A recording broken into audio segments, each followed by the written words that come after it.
G'day, I'm Oscar Trimboli, and this is the Apple Award-winning podcast, Deep Listening, Impact Beyond Words. Good listeners focus on what's said, and deep listeners notice what's not said.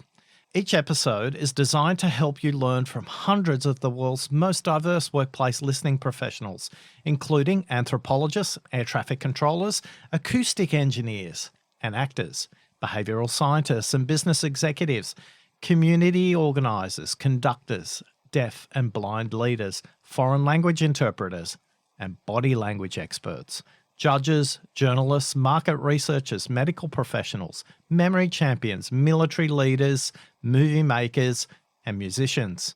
You'll learn from neurotypical and neurodiverse listeners, as well as neuroscientists and negotiators, palliative care nurses, and suicide counsellors. Whether you're in pairs, teams, groups, or listening across systems, whether you're face-to-face, on the phone, or via video conference, you'll learn the art and science of listening and understand the importance of the neuroscience and these three critical numbers, 125, 400, and 900. You'll also learn 3 is half of 8, 0 is half of 8, and 4 is half of 8 when you listen across the 5 levels of listening, conscious of the 4 most common barriers that get in your way. Each episode will provide you with practical, pragmatic, and actionable techniques to reduce the number of meetings you attend and shorten the meetings you participate in. The Deep Listening Podcast is the most comprehensive resource for workplace listeners. Along with the Deep Listening Ambassadors, we're on a quest to create 100 million deep listeners in the workplace, one conversation at a time. Episode 104, 7 years in the making, or a lifetime, depending on the backstory. Today's episode, it's a little different. It's a milestone for me and the Deep Listening Ambassador community. In this episode, I invite you to explore how to listen, discover the hidden key to better communication, the most comprehensive book about listening in the workplace. It's now available as an audiobook, an ebook, and paperback in partnership with Page 2 and Macmillan Publishing, Twin Flame Studios, and Kelly Irving. How to Listen is now available in 23 countries for you to buy. And if you've already bought a copy, thank you. What you're about to hear next is the way we brought How to Listen to life. How it was inspired, researched, structured, critiqued, improved, and how people provided feedback along the way for the cover, the design, the stories, the statistics, all of these held together by an amazing community of people who are all on a quest to create 100 million deep listeners. In Chapter 5 of the book, we discuss over 26 pages the importance of listening to the backstory. There are 2 distinct perspectives of a backstory. What happens in terms of the actors, the events, the relationships, the backstory, and how each person views and explains their role relative to others, their backstory. Your role as the listener is to listen to the backstory, their backstory, and their place in the backstory. Invite the speaker to explain more from behind the scenes. When you go behind the scenes, no one is making assumptions or inferences. Participants won't be jumping to conclusions about which information is absent from the past or the purpose of the story. Or in the words of Simon Greer from episode 95, 3 ways to listen when you fiercely disagree. It's always dangerous when you're asked, like, take me back, because I could go back to, like, my parents came to the United States on a boat. They came from England in 1965. And to really understand me, you have to understand the part of the Jewish left that I grew up in. I grew up on the Upper West Side in New York City in Manhattan when it was still pretty working class, middle class, heavily Jewish left. I went to a summer camp called Camp Kinderland. And when I say this to people, like it was a Jewish communist summer camp, they're like, oh, you mean liberal? No, I mean a Jewish communist summer camp. Like my bunk was named Goodman, Schwerner, and Cheney after the civil rights workers. And the music building was called Paul Robeson. Let's start the backstory of How to Listen, Discover the Hidden Key to Better Communication, the most comprehensive book about listening in the workplace. It's just before lunchtime, October 2015. I was finalising a debrief with the chair of a board. Francis was a client who'd been working with me for a couple of years, and Francis explained that although we'd finished a 3-hour board meeting in 90 minutes by showcasing how to listen to the unsaid, she challenged me to listen carefully to what happens to the directors after this meeting. Her words had great impact, great gravity. They were delivered with subtle and skillful force. She said, "Oscar, water has power in all of its forms. Liquid, gas, solid. Whether it's steam, ice, or a river, water has a way of manoeuvring and adjusting its form and its shape in a way that makes it useful in all of its formats."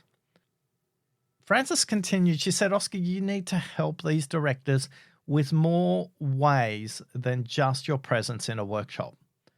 You need to write a book to help us." In 2015, in October, that's where the idea for the second book, Deep Listening, Impact Beyond Words, emerged. And by August 2017, it was published. And today we have 123 ratings and reviews. I'm very proud of the book. Many people commented on the size of the book.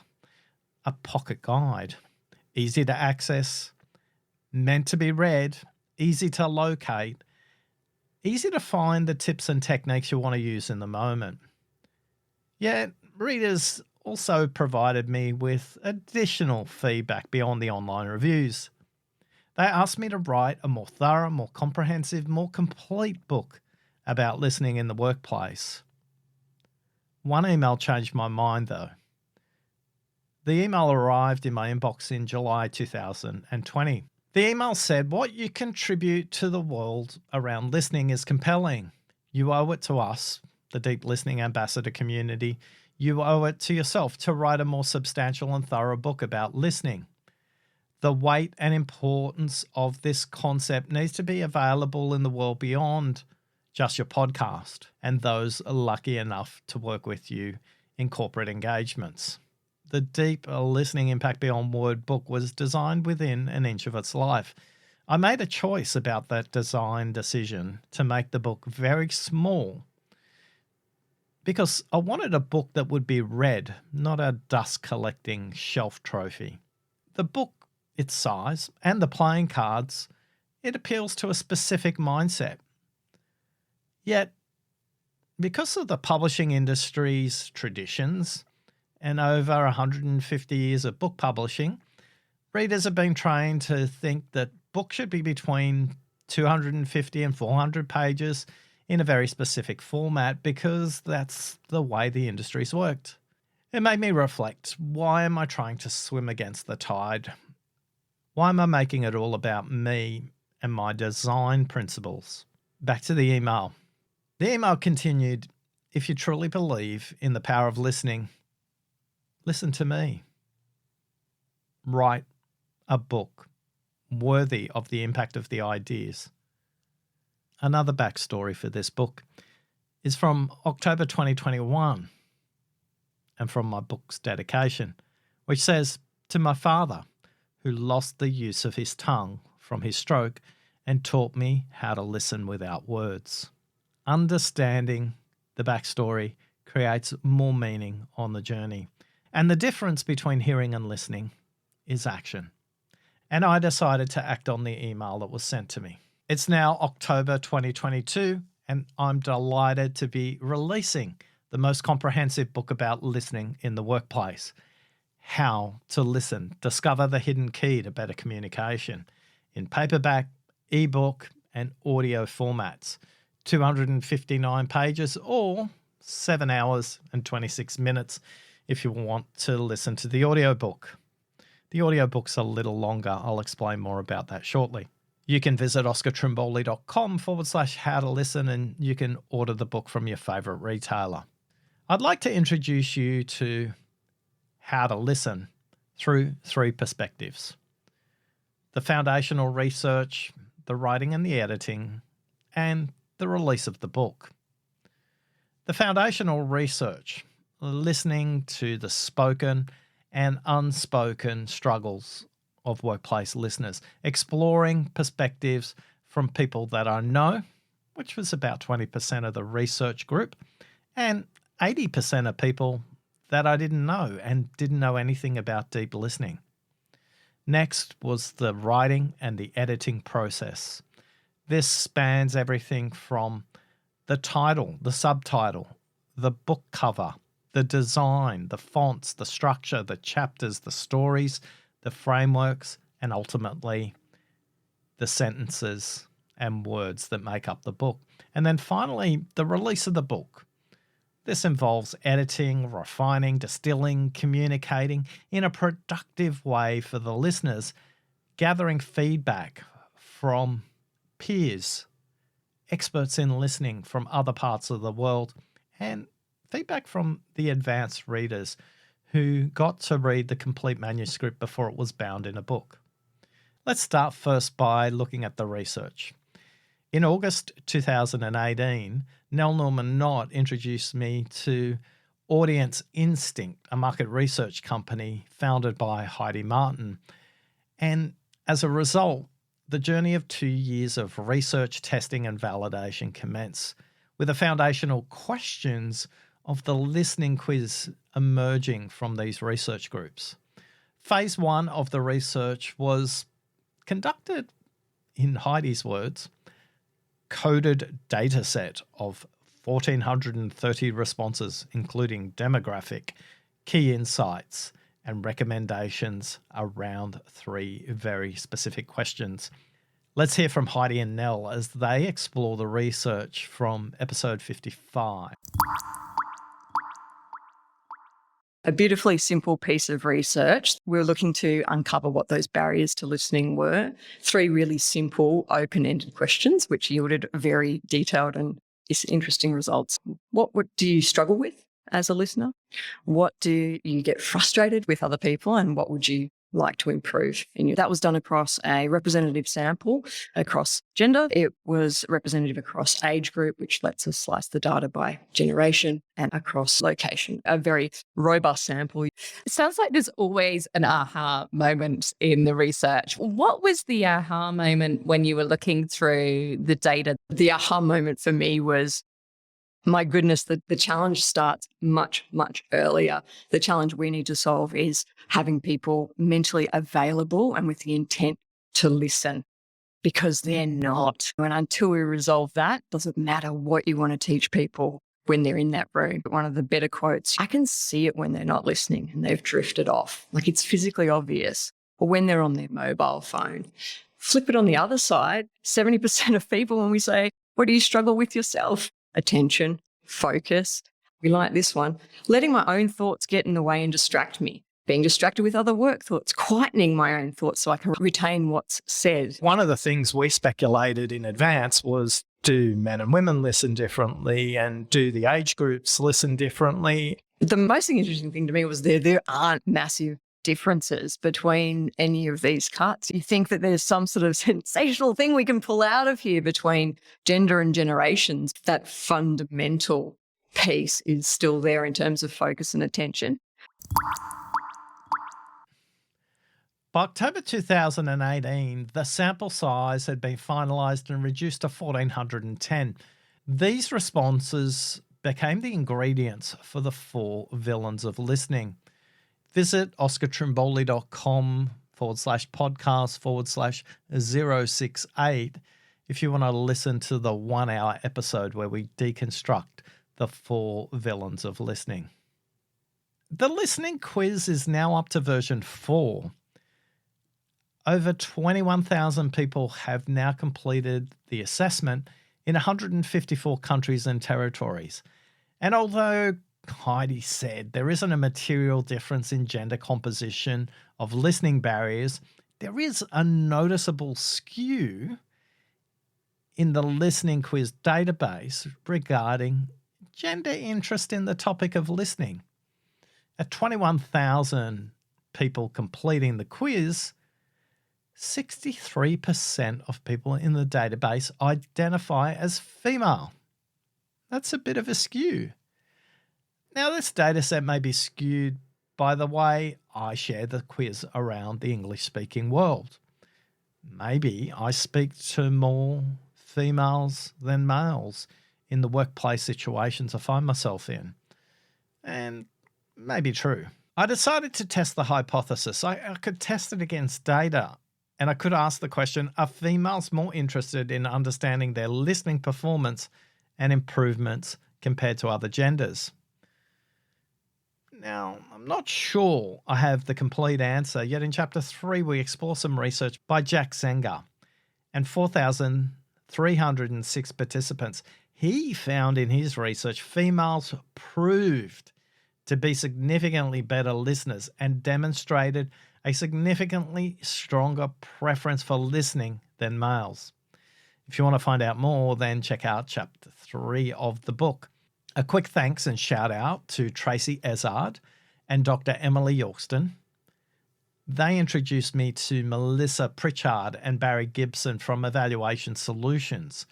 They are the people who've helped to code the foundational research into what the listening quiz is. We started that journey in December 2018.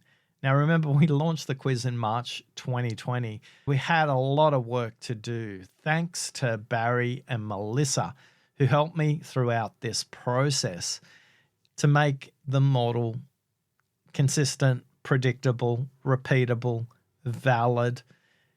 Their experience in running assessments all around the English-speaking world has made the quiz much better.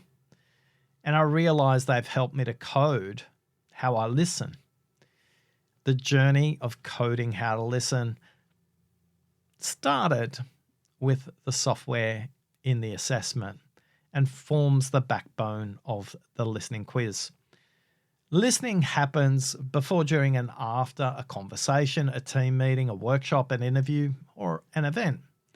The listening quiz was doing a great job of helping people understand their listening barriers before I even met them.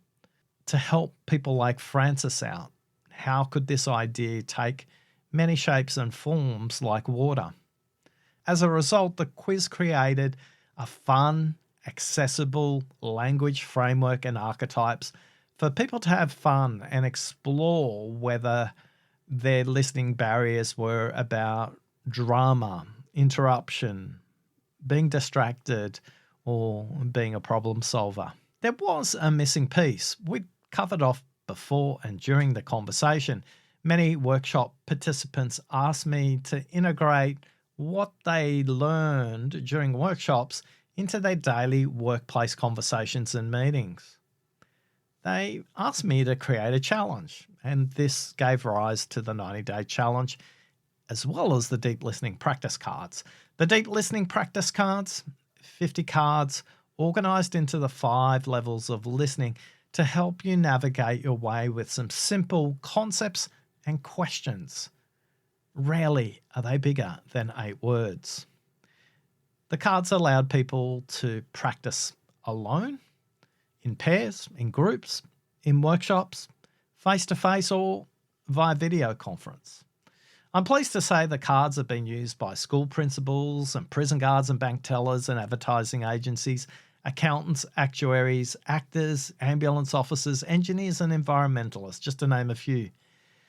Yet not everyone wants to practice with a card, and as a result, the 90-day deep listening challenge emerged. Each week for 13 weeks, participants receive a tip, a technique, a video, an audio file, or an exercise to improve their listening.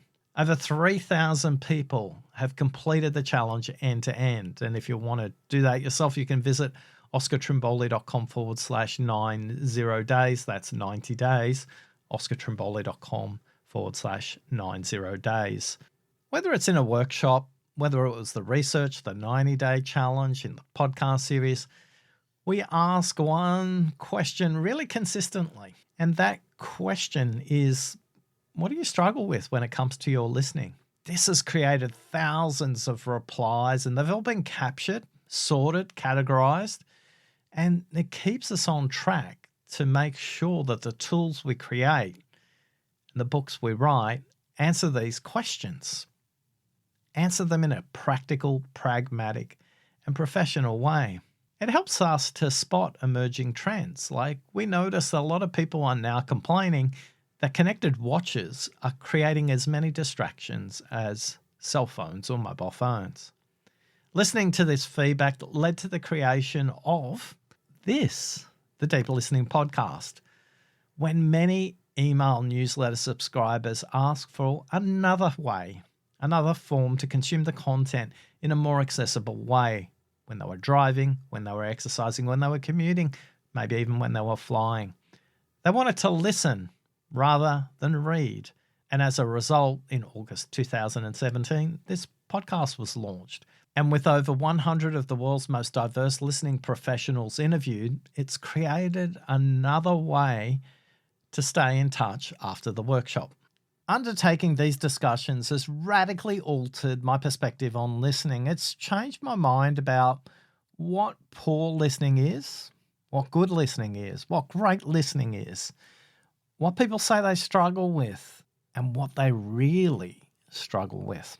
It's taught me the influence of listening filters from the perspective of gender, education, professional background, language, context, cultures, and people's upbringing. Ultimately, it's taught me how little I know about listening.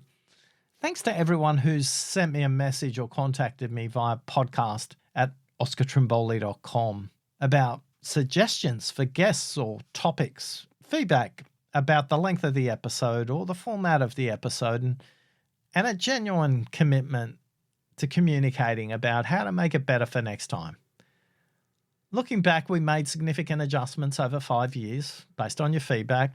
We got strong feedback that people didn't want to hear the phrase deep listening in foreign languages to them. They wanted deep dive episodes about the 5 levels of listening and the 4 villains of listening rather than only the interview format. They wanted to hear more from me, especially in the context of answering your workplace questions. My client assignments are the ultimate way to test whether the research and development work we're doing around deep listening is useful. We continue to test small elements from research insights into webinars and workshops. So small, sometimes I don't even realize I'm using them. But what we want to test is, do the framework improvements land, or do they bounce back from the audience? It's another way to respectfully listen to the research and make sure that it's useful for people when they use it. Since we started the deep listening journey, our clients have trusted me with over 30,000 of their employees, whether I've been working with them one-on-one in workshops, training, or speaking. It's always grounding for me to get first-hand, real-time feedback from humans about how useful the stories, the statistics, the frameworks, the tools, and the techniques might be in their workplace.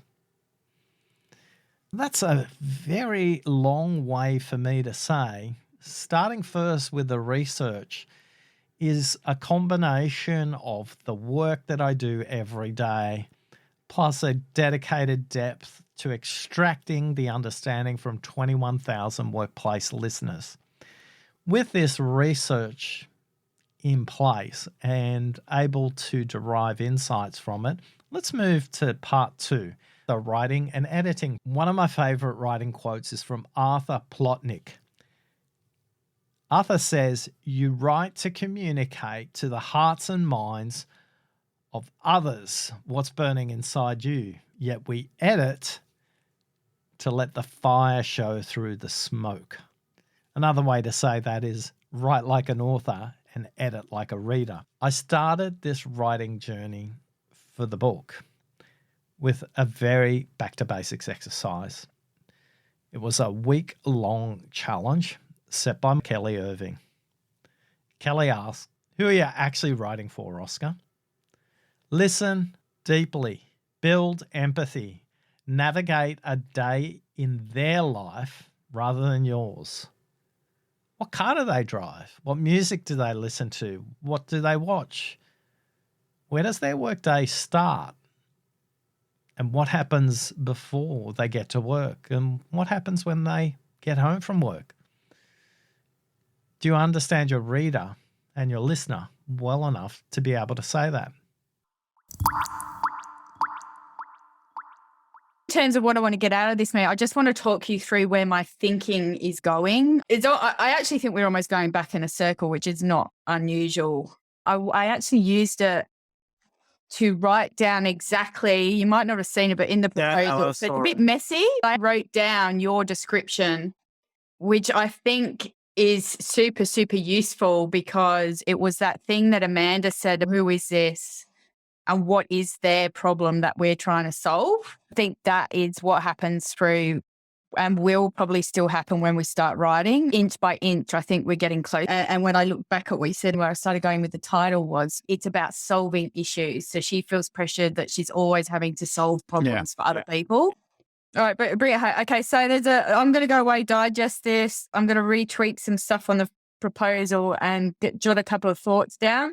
I'm going to send it to you, and I'm also going to send it to Trina and Amanda to get their thoughts, which is why I want to almost give them a document to work. Like, I think before we meet again is actually almost give them something. Yeah. We could really use your input and advice here.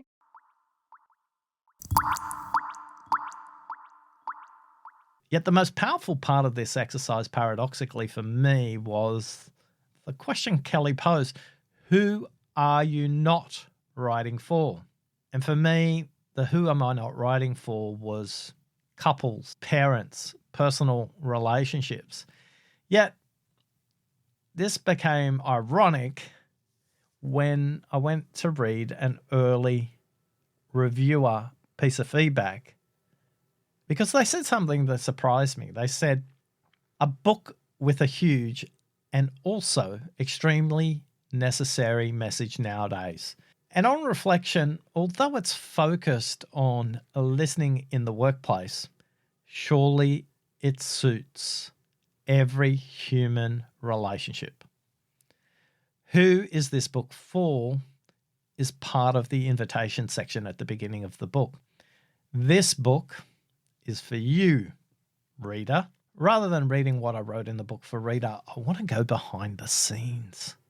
I want to share with you what I wrote for Kelly as part of that early process of who are you writing for, Oscar?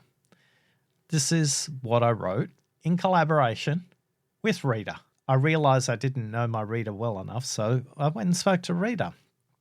I asked her to keep a journal, and this is what she wrote, and let me share. "Oh my God, I want to die again. Back-to-back meetings. I'm racing from one to the next. I'm so frustrated. I can't believe that my team keeps sending me escalations.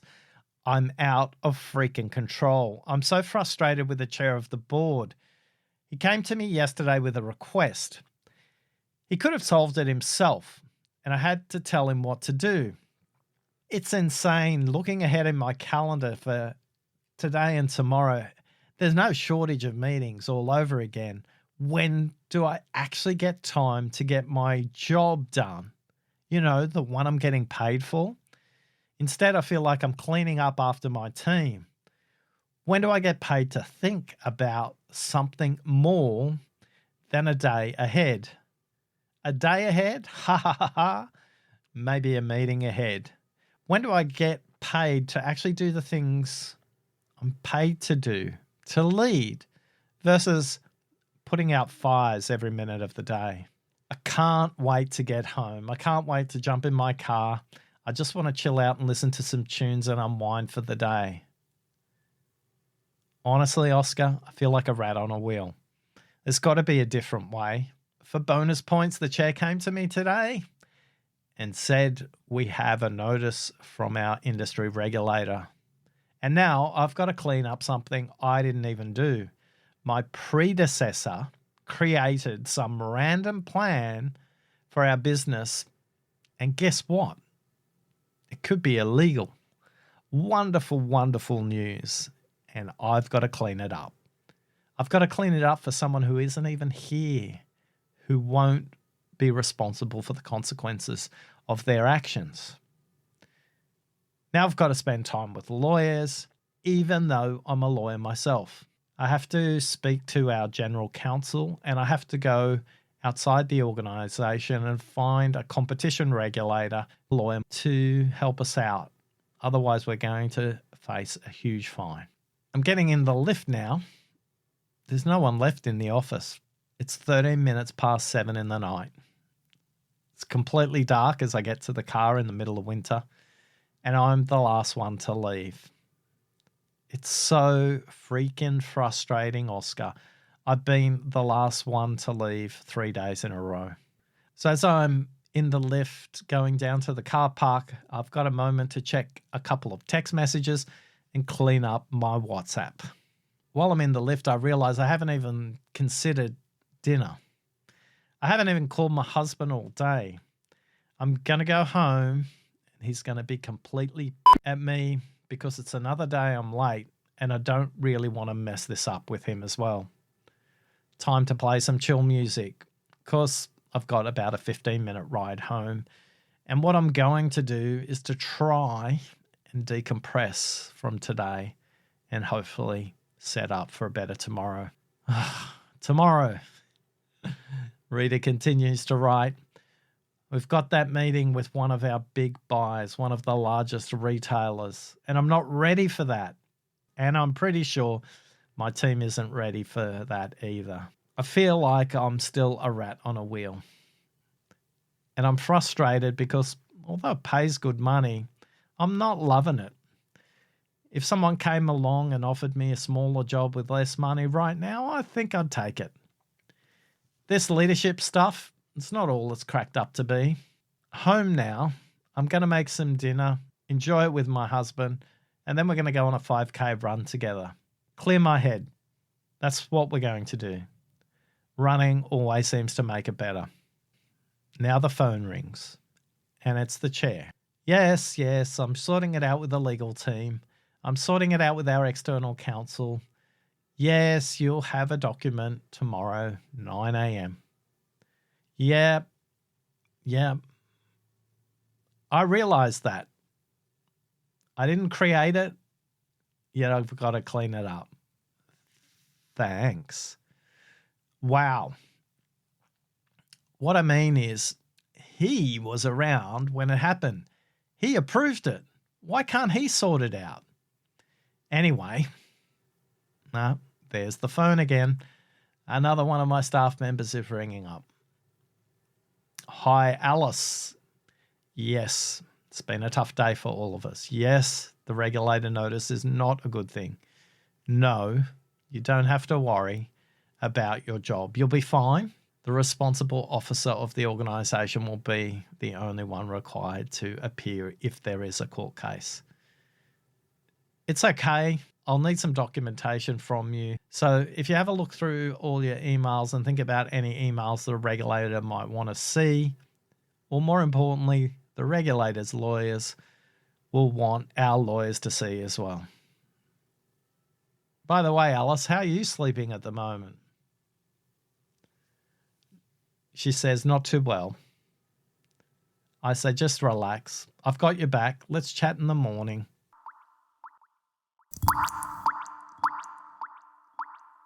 This is a complete journal kept by Rita, who I've anonymised, to help contribute to the quest for 100 million deep listeners. Look, I never got stuck writing this book because Rita's story kept me fueled. I did get stuck editing this book, though. And when I got stuck with editing, I'd either call Kelly or go back and read Rita's journal. I just want to say thank you to Rita. After connecting with Rita in this really empathetic way that Kelly taught me. We then took about 2 months, about 6 meetings to discuss the way to think about a structure for the book. Initially, we discussed a book in 3 parts and 7 habits. Then we experimented with the concept of only 7 habits, and we realized 7 habits had been well done. Then we progressed to 4 parts and 14 chapters. I realized that Kelly and I were a bit inward focused. Rather than listening to the echo chamber between her and I, we decided to practice what I teach and ask the deep listening ambassador community. I don't think you're intending it to be a sequel, Oscar, but I mean, it is another book, but even having the same word in the second title, unless it's a series of, it's subtractive, it's taking away a word, and it almost feels like, what kind of listening then? So yes, subtitle makes a lot of sense, but title perhaps is a little confusing to the maybe those who know you more than anybody else. Maybe that's the side of it, is perhaps I'm too close to it to say. I never thought of it that way. That's deep listening is just this little small consumable guide. And so when I've been thinking about this book, I feel like it's kind of expansive and maybe even a prequel in some ways for people who need to take a step back from deep listening and start from the beginning. So you think I'm setting it up like Star Wars? Yeah. Yoda. Yoda story. Listen you will, deeply. All right, Jason. Yeah, I love your approach to this, Oscar. You were a listener for the title. That's why you were completely detached from it. You wanted to separate just your own intuition to see what actually has an impact. I love that discipline and approach.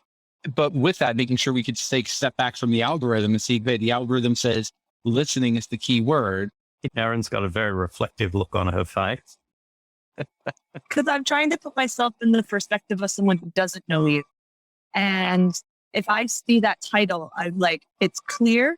I know what it's about. And I'm intrigued because it suggests that there are steps for me to deepen my learning. To me, it sounds like the kind of book that, and someone who isn't attached to this community already, that they might actually be really intrigued by it. Even though there are other communication books out there, I was kind of struck by the clarity of that title. And so just trying to put myself in the shoes of someone who doesn't know anything that just kind of happens upon this book. And I'd be like, oh, I like this. I'm intrigued. Let's add it to my cart.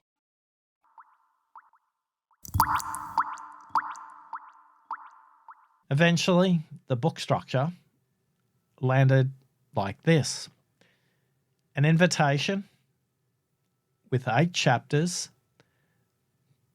and a chapter at the end called Over to You, how to sustain your listening. In the book, we've integrated 5 levels of listening, some amazing, well-researched stories, statistics from our research and from academic literature. What I'm most proud of in the book is the invitation which said, if you're looking for a recommendation on how to use this book, try reading and practicing 1 chapter per week rather than reading the book from cover to cover.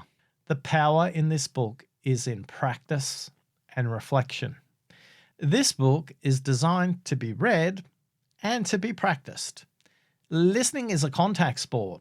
When you apply and integrate these concepts into your workplace conversations, you'll notice a sustained change. Listening requires practice with others if you want to make progress. At the end of each chapter, there is space for you to reflect on what you have read and to practice 3 simple techniques in your workplace conversations that week. We called this section of the book How to Listen This Week. Here's an example from chapter 3. How to listen this week. Number 1, adjust where you sit during group meetings. Experiment and sit in a different location during the week and notice how this influences your listening, whether that's face-to-face, via video conference, or on a phone. Number 2, in group meetings this week, keep account of the number of times people ask clarifying questions before answering the speaker's questions compared to when they answer the question immediately. Number 3, with your trusted workplace listening buddy, practice note-taking during a discussion. Every 2 to 3 minutes, capture one word, one phrase, or one idea each. P.S. Thinking about the workplace listening buddy you chose in Chapter 2, are you noticing more about how others are listening to you? Keep practicing with your workplace listening colleague, and remember, listening is a contact sport. Now, the Deep Listening Ambassadors community liberated me from a lot of agonizing about structures and stories and statistics and titles and book cover designs and font sizes. Thoughtful, measured, careful, and care-filled, the Deep Listening Ambassador community played a huge part in the journey towards this book. Once we got the title and structure agreed, How to Listen, Discover the Hidden Key to Better Communication, we realized we were on track to create the most comprehensive book about listening in the workplace. Next, we needed to think about the book cover and its design. I didn't realize how much was involved. Fonts, colors, white space, negative space. A reality that struck me, as the publisher said, most readers will never see the book cover in real life. They'll see a thumbnail in their web browser while searching Oscar. Despite the reality that readers and listeners will spend less than 2 seconds searching, noticing, and looking at the book cover online, I still agonize over the use of capital letters in the title. And then I realized listening is lowercase. How to listen is in lowercase. Speaking is probably uppercase, sometimes all in capitals, which sometimes is how people speak. When it came to colours, we explored gold and blue and green and even shades of red that look like deep, dark red wine. We explored putting rabbits, deers. We spent an enormous amount of time thinking about the use of brackets or parentheses to create a visual signal on the cover about listening. Eventually, we went back to Francis's story. We settled on the water drop. Its impact is powerful. When you collect a lot of water drops together, it can become a pond, a river, or a waterfall. Each has a major influence on its surrounding environment. The water drop, something so short and yet so subtle, can hijack your attention. I laugh at the moment because reviewing my notes, I evaluated 24 book cover designs before going out to the Deep Listening Ambassadors for their vote. Next, we needed to think carefully about the interior design of the book and the use of spacing to allow for readers to reflect, to pause, to collect their thoughts. We were deliberate about the placement of open space versus dense text. And this created some interesting design trade-offs between the ebook and the paperback. We created some very specific graphic designs and symbols at the start of each chapter to capture the essence of each chapter. An air balloon, a sunrise, a pencil sharpener, an orchestra conductor, a jigsaw puzzle, a pocket watch, a recipe book, chess pieces, a light globe, and the symbol for infinity. Hey, just a quick note on the audiobook. It's much longer than the paperback or the ebook format. The audiobook includes much more extensive interviews and has a range of voices to bring the stories in it to life. Little did I fully understand the impacts of global supply chains, paper prices, and the logistics of book distribution. I certainly understand them now. I was rather naive going into this project about the multi-layered networks of wholesalers, retailers, freighters, warehouses, and distribution centers.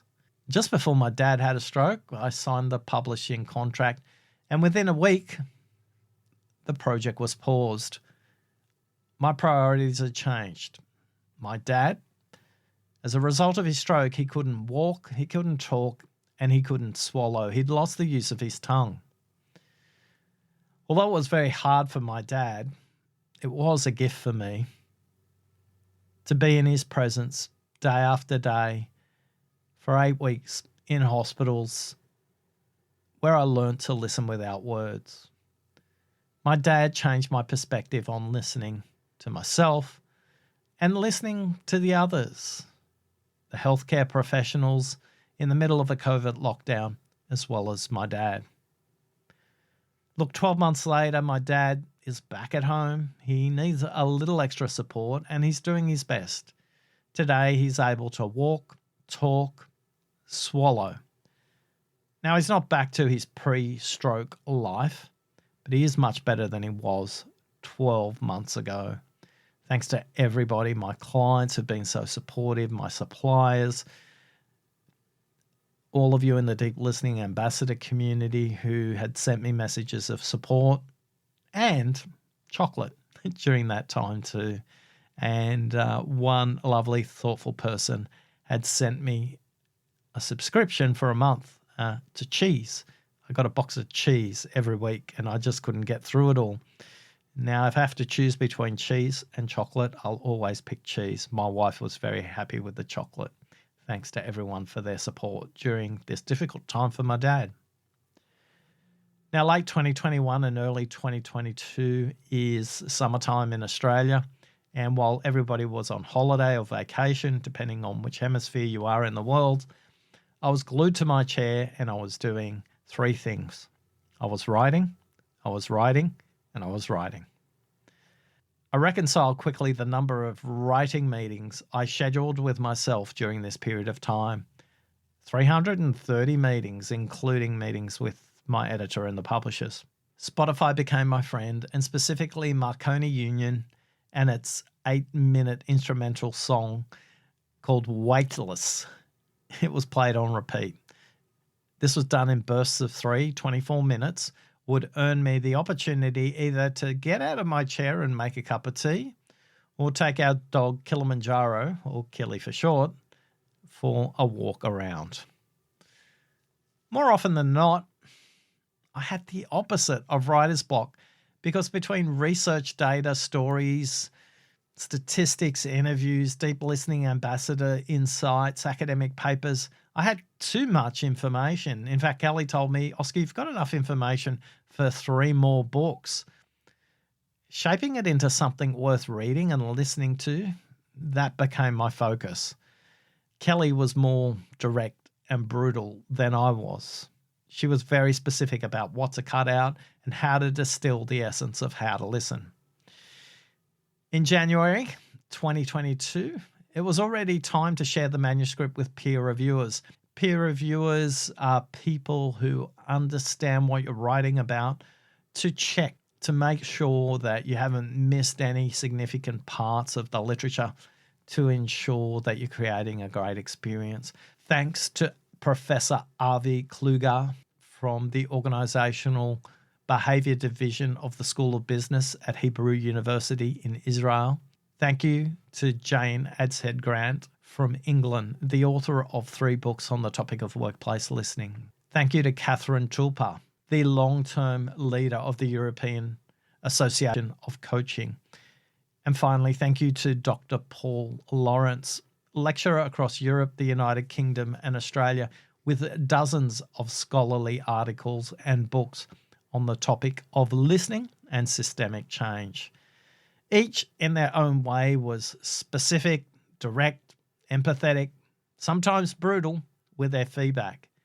The result was a much better book for you, the reader, the listener. It taught me a powerful lesson. The more I read about listening, the less I know. By Easter, the manuscript was taking shape, and we had enough information to commence the process of a layout, proofing. Advanced reader PDF copies were set for distribution. Layouts needed to be considered from the perspective of print and digital. This was a difficult concept for me to relate to. My preference is to listen to a book first, and then, if I enjoy it, I'll buy a paper copy of the book and make lots of highlights, attach sticky notes, and then even make handwritten reflections in the book. During the process of proofing, I was lucky enough to have a printer in our family, my nephew Andy, who would receive up to 5 versions of proof copies over 40 days and nearly 300 pages, which he'd bind and deliver back to me. When it comes to proofing, I realised that reading out aloud, I found more errors than simply reading to myself. Second, when I got to proof version 3, 4, and 5, I would read the bound manuscript in reverse order. Last chapter first, because I realised that I lost energy by the time I got to the middle of the book and wasn't giving the back half of the book the time it deserved. Just a quick note, a proof of 300 pages roughly takes a full day of concentration and focused effort because of the cross-referencing you need to hold when it comes to considering references across chapters and the thread that will make a big difference for the readers. I want to acknowledge 2 amazing research analysts who help find stories along this listening journey as well. To Anit and to Thomas, each in their unique way helped me and challenged me to explore listening through centuries, cultures, and countries. Part 3, the release of the book. As the advanced feedback arrived in my inbox, I felt like I was unwrapping a gift every day. Reading their reflections and endorsements gave me a completely different perspective when I realized how others experienced the book. Here are a few examples of the advanced reader feedback. This is from Nicole at Lego. When it comes to designing a strategy, a campaign, or liberating an idea, the most overlooked step is listening. This book is a timely reminder of the impact that listening can have on taking a group and their performance to the next level. This one from Zoe at Google. A powerful way to reimagine leadership. This book made me realize how much more we can use listening to build high performance workplace cultures. From Nisla at American Express. The most powerful leadership tool I have come across through my personal and professional life has been the power of listening. Truly listening to create the most remarkable connection, whether it's with my family, colleagues, customers, or the community. I love how Oscar provides valuable insights into how we can continue to strengthen our communication through improving our listening approach in a very practical yet meaningful way. From Stephen at Corn Ferry, a potent yet overlooked leadership competency, a pragmatic addition to an executive's library. From Rochelle at Deloitte, 3 decades of deeply listening to business leaders, Oscar's book thoughtfully unpacks the skill, the strategy, and the practice of deep listening. His framework of 5 levels of listening provides a practical guide to be a better listener, one conversation at a time. From Maria at Sanofi, I'm amazed on how listening is deconstructed to simple, actionable concepts that help my ear to see better. From Susan at TEDx Sydney, I will return to how to listen regularly as I seek to improve and build upon my ability to truly listen. Give yourself the time to internalize Trimboli's valuable insights and the space to practice the helpful exercises and example, a valuable resource for anybody looking to become a better listener. And finally, from Michael Bungay Stanier, author of the multi-million best-selling book, The Coaching Habit, When Oscar has something to say about listening, listen. He's the best in the world. Thank you to the Deep Listening Ambassador community. These endorsements are a credit to them and their hard work as much as it is for me. Now, publishing systems became fascinating for me. And when you're creating a book globally, you need to fill in lots of forms. And they ask you questions about the International Standard Book Number, ISBN, which book formats, audio, ebook, paperback, hardback, how many page numbers, what's the title, what's the subtitle, which language is it in, what's the summary, what's the cover. Look, within a week of us completing these forms with the publishers, I started to get email messages from publicity companies all wanting to help me promote this book, How to Listen. A wide range of messages would enter my inbox. The less personal, dear author. The more personal, dear Oscar. It was clear to me who took 5 minutes to do some basic personalization, and most people didn't. Not much listening going on in these publicity companies. By now, our manuscript is close to final from the author's perspective. Yet from the publisher's perspective, they need to put their crack team of proofreaders onto this. And they were the next people to review the book. They reviewed every comma, every semicolon, every space, every adjective, noun, verb, story, statistic. It was all inspected with a fresh set of eyes. Finally, for me, it was a sigh of relief to get the manuscript moved into their publishing software. Next commenced the process of creating the audiobook. The audiobook has been a collaboration of my past work combined with a number of voice actors, my voice, and recordings from the Deep Listening podcast series. In spite of low-flying aeroplanes, neighbours and road crews with chainsaws, and the unexpected whirring of computer hard disks and CPUs, 15 hours of recording was distilled into 7 hours and 26 minutes, or 446 minutes later. The audiobook recording was complete. P.S. I didn't realize how many audiobook formats are out there beyond Audible.